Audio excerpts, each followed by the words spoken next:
Hello বন্ধুরা, তোমরা দেখতে পাচ্ছ রাতের খাবার হচ্ছে, রুটি করা হচ্ছে।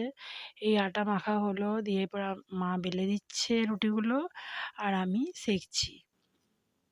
দেখো বন্ধুরা, কে কে রাতে রুটি খাও তোমরা কমেন্টে জানাও। দেখো আমি একটা একটা করে রুটি সেঁকছি, তোমরা দেখতে পাচ্ছ।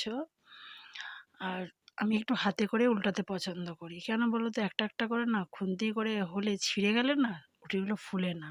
ওই জন্য আমি হাতে করে উল্টাই। কে কে আমার মতো এরকম রুটি হাতে করে উল্টাও বলো তো? তোমরা কমেন্টে জানাও। আর কে কে আমার হাতে গরম গরম রুটি খাবে, ঝটপট তোমরা চলে এসো। হ্যাঁ গো বন্ধুরা, এলে অল্পতেই সবাই কুলিয়ে যাবে, জানো তো? বলে না, মিলেমিশে খেলে সব কুলিয়ে যায়।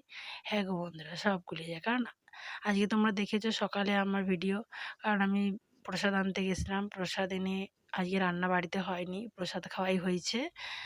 তো আর রাত্রে হচ্ছে রুটি আর তরকারি, রুটি তরকারি রাতের জন্য। গরম গরম রুটি আর গরম গরম তরকারি। তো কী করব ভাবছিলাম, তারপর দেখলাম যে না, কিছু না হলেও একটু আলুর দম করে দিই, গরম গরম রাতের ডিনারটা হয়ে যাবে।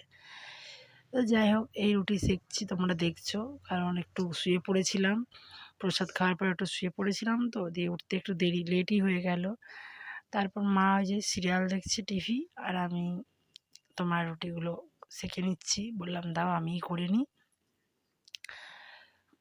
প্রচণ্ড গরম করছে, কারণ গ্যাস জ্বললে এত গরম করে, ধারণার বাইরে পুরো গরম তাপটা। তাও কী করব, মায়ের তো কষ্ট হবে। আর যেহেতু সানডে বাড়িতে আছি, তাহলে একটু তো মাকে কাজে একটু হেল্প করতে হবে, বলো বন্ধুরা? সেই জন্য গরম গরম রুটি করে নিচ্ছি। তারপর এদিকে তোমাদের সোনামা গেছে পড়তে, ও উপরে পড়ার প্রাইভেটের কাজ করছে, আর আমি রুটি করছি। তো দেখো বন্ধুরা, আমার রুটি এক একটা ভালো ফুলছে না, কারণ একটু হয়তো কোনোটা যদি ফুটো হয়ে গেছে, তাই হয়তো ফুলছে না। তোমরা তো যা রুটি ফ্রেশ থাকলে সেগুলো ফোলে। তো এই যে একটা একটা করে আমি সেঁকে নিচ্ছি, কারণ এইভাবে সেঁকলে কী বলো তো হয়, রুটিগুলো কাঁচা থাকে না। এতে তোমাদের খাওয়াও ভালো। আমার মতো কে কে এভাবে রুটি একটা একটা করে সেঁকে করো বলো তো? অনেকে তাওয়ায় করে সেঁকে করে, খুন্তি করে উল্টিয়ে আর করে। আমি তাওয়াতে পারি না, আমি অনেকগুলো একসাথে করে তোমার তারপর সেঁকে নিই। মানে যেটা বলে ফুলিয়ে নিই, সেঁকে মানে ফুলিয়ে নিই। এভাবে ফুলিয়ে নিই, আর এভাবে রুটিটা এক দুটো রুটি যখন খুব ফুলে না, খেতে খুব নরম নরম ভালো লাগে, জানো তো? আমার বাড়িতে বাবা মাও বলে যে এভাবে তুই কর না, রুটিগুলো ভালো ফোলে। এই দেখো, দেখেছো এই রুটিটা কেন কোনো কিছু ছিল না, যেন ফুলে গেল, দুফুল হয়ে ফুলে গেল।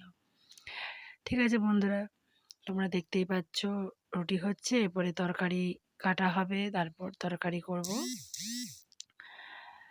তো বন্ধুরা দেখো, তোমরা দেখতে পাচ্ছ আবার আমি সেঁকছি রুটিগুলো, আরও তাওয়ায় দিচ্ছি। তো বন্ধুরা, রুটিগুলো করা হোক, তোমরা সাথে থাকো। Tata, bye bye, good night বন্ধুরা।